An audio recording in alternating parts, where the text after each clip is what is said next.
It started with a scream, a child's sharp, panicked wail, echoing off the glass storefronts and polished tiles of the Westbridge shopping mall. It was just after 3 p.m. on a Tuesday, early December.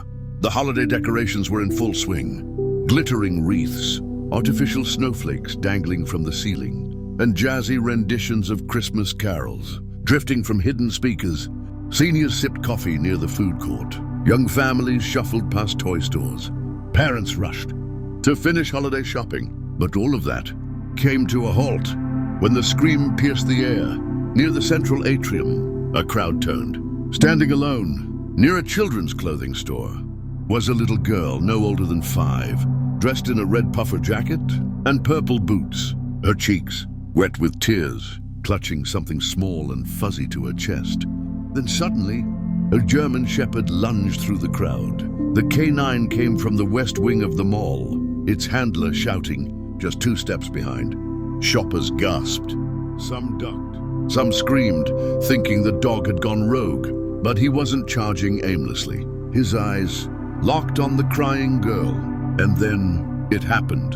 The K9 leapt forward and knocked the girl down. But instead of attacking, he covered her, laid across her, protectively, as if shielding her from something no one else could see. And that's when everything changed. The mall's security froze.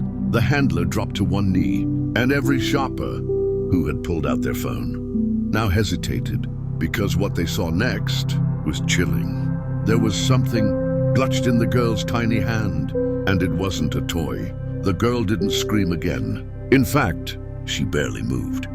Her little hand still clenched around the soft object. As the K9 pressed his body down protectively, ears pinned back, teeth barely visible, like he was holding off a threat. No one else understood.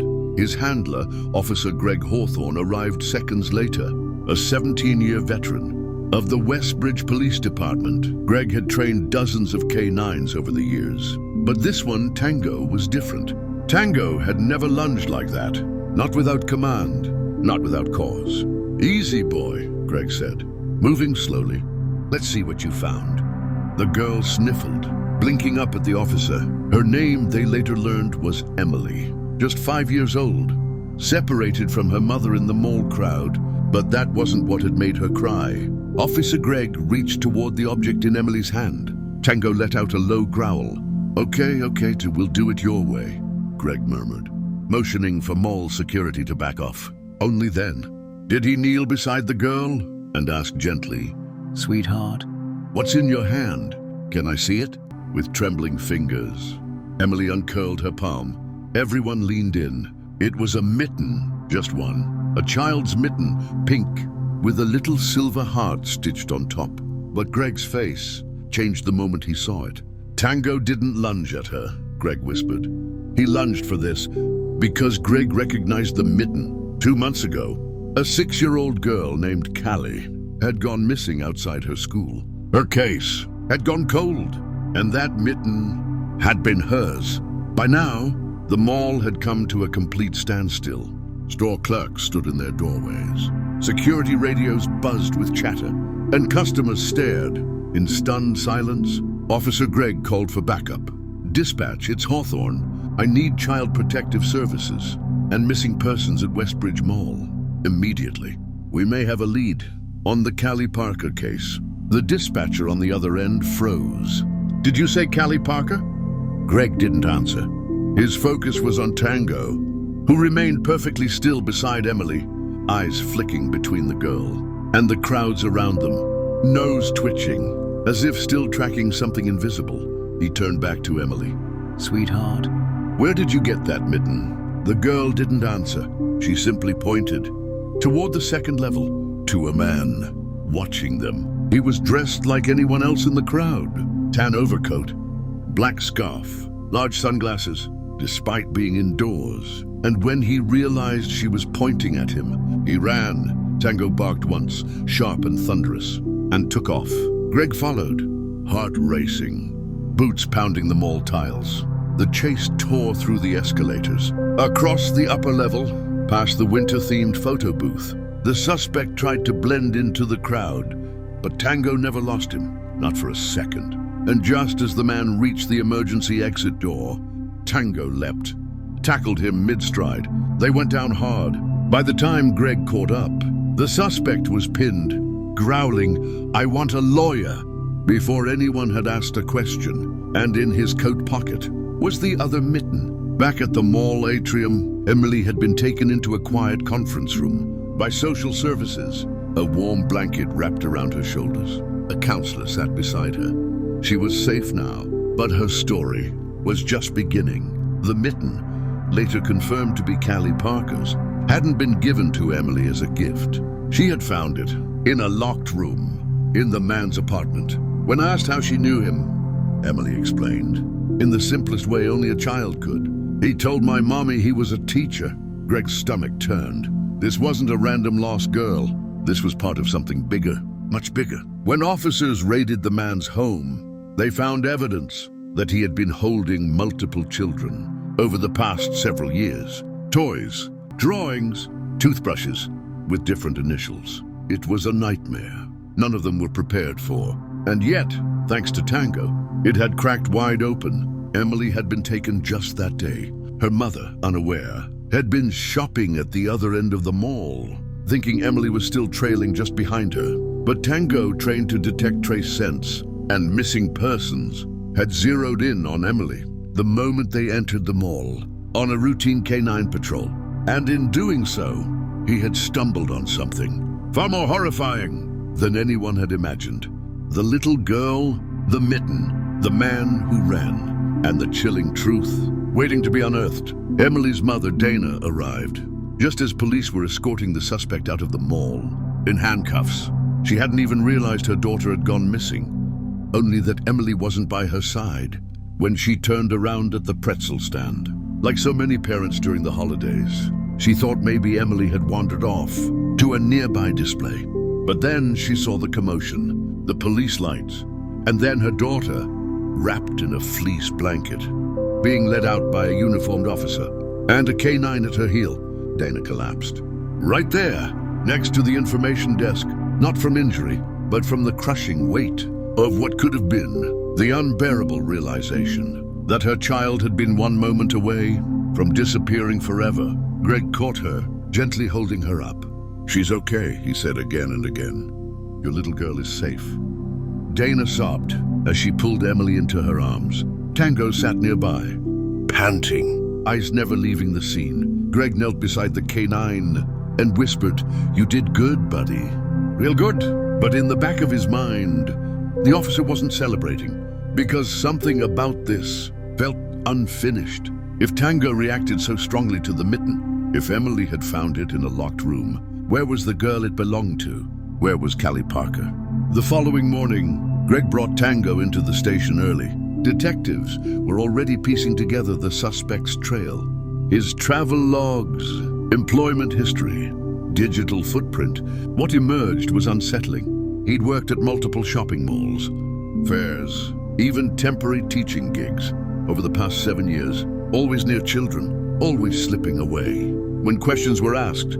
But Greg's focus was different. He asked to walk Tango through the suspect's apartment again, this time slowly, methodically. The apartment was small, just 2 rooms and a kitchenette. The locked door had been pried open the night before. Inside, they'd found nothing more than old clothes and some forgotten toys. But when Tango entered, he froze, then growled. He moved toward the radiator, sniffed, then started barking, sharp, panicked. Greg and the team pulled the cover off the old metal heater, and behind it, inside a hollow in the drywall, was a folded piece of paper, a child's drawing. Stick figures, 2 little girls holding hands.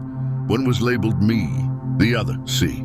And beneath that, scribbled in red crayon, "She's not gone, she's just hiding." Greg's blood ran cold. Callie was alive, somewhere. The drawing led to a breakthrough. Digital forensics recovered old GPS data from the suspect's burner phone. Buried in the logs was a location ping, deep in the woods near Blackwater Lake, an abandoned area where he'd once worked on a construction crew. A cabin, unmarked on most maps. No electricity, no running water. Just trees and silence. Greg and a full team were dispatched immediately, with Tango leading the search. Snow had just started falling. By the time they reached the dirt road leading in, the officers had to continue on foot for nearly a mile. Then Tango barked, not once but continuously, as he tugged Greg toward a thicket beyond the main path. And there it was, a small wooden structure. Windows boarded, door chained shut. The team moved in fast. Bolt cutters, flashlights, weapons ready. Inside, the cabin was dim and frigid, but in the corner, curled in a threadbare blanket, was a little girl. Pale, silent, watching them with wide eyes. "Callie?" Greg asked, gently stepping forward. She didn't speak, just held up something in her trembling hands, the other half of the drawing. Callie was rushed to a nearby hospital, dehydrated, cold, but alive. Doctors said she'd been there at least 3 days, maybe longer, left alone with canned food and bottled water, a heater that barely worked, and toys that had clearly belonged to other children before her. She hadn't cried, she hadn't screamed, she'd just waited, hoping someone would find her. And someone had, a German shepherd named Tango. By the time news of the rescue broke, the story had gone viral. Local media aired footage of Tango shielding Emily in the mall. Social media exploded with images of Greg and Tango beside the recovered children. The mall installed a plaque in Tango's honor for loyalty beyond duty. But the moment that stuck with everyone happened days later, when Emily and Callie, both safe and smiling, visited the police station with their parents. The two girls hugged each other without saying a word. And Tango? He leaned his head gently into Callie's lap, as if he knew he had brought her back from the edge of being forgotten. And he had done what no one else could. The town of Westbridge would never be the same, not just because 2 little girls had been rescued, but because the community had come face to face with a truth they never wanted to believe, that danger could hide in plain sight, in coffee lines, in holiday crowds, in someone wearing a teacher's badge or a friendly smile. But just as evil had lurked in shadows, so had courage. The mayor called a special press conference on a frosty Friday morning. Seniors in winter coats, families holding coffee cups, and off-duty officers stood in silence as Tango was awarded the town's first ever Civilian Valor Medal. He didn't know what all the attention was for, of course. Tango just sat at Officer Greg's side, tail thumping lightly, as the mayor pinned the medal to his vest, and the crowd erupted in applause. Greg bent down, whispered into the shepherd's ear, "You earned it, partner." Callie and Emily were there too, this time holding stuffed versions of Tango, made and donated by a local toy maker. They held the plush toys close, as the real dog gently sniffed them both. News crews captured the moment, but what the camera didn't see was what touched people most. Callie's mother, silently mouthing thank you to Tango. Emily's father, crying quietly behind his sunglasses. And Greg, looking out over the crowd, wondering how many more children might still be out there, waiting to be found. Weeks passed. Winter settled over the town like a soft white blanket. Holiday lights came down. Stores returned to normal. But the police department stayed busy, still combing through files, linking evidence from the case, searching for anything they'd missed. Then one afternoon, a plain cardboard envelope arrived at the station. No return address. Inside, a single photograph, faded, torn at the edges. 4 children, only one was Callie. Another, after running facial recognition, matched a missing girl from a neighboring state. The other 2, unknown. Greg stared at the image, heart sinking. The man they'd arrested wasn't acting alone, and the network they were beginning to uncover stretched far wider than Westbridge. Greg stood from his desk, walked to Tango's kennel, and opened the gate.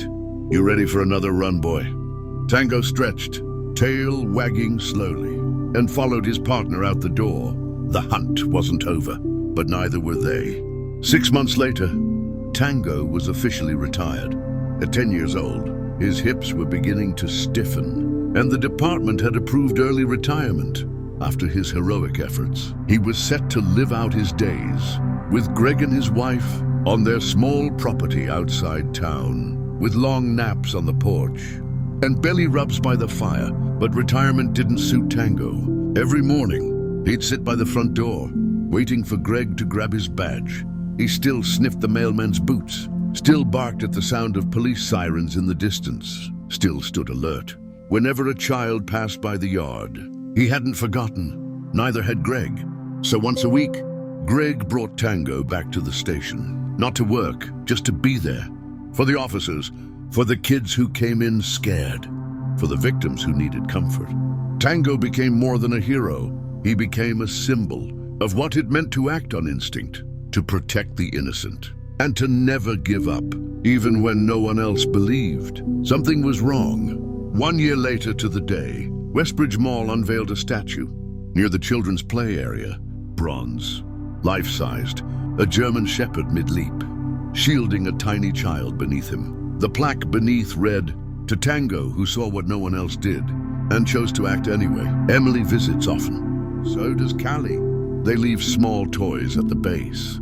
Mittens, tiny drawings, stuffed animals. And every year, Greg stands by quietly, hand resting on Tango's old collar, remembering the moment it all changed.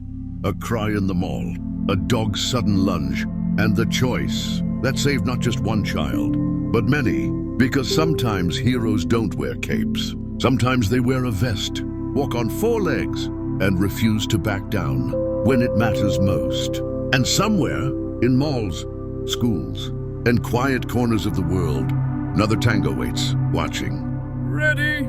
Always ready.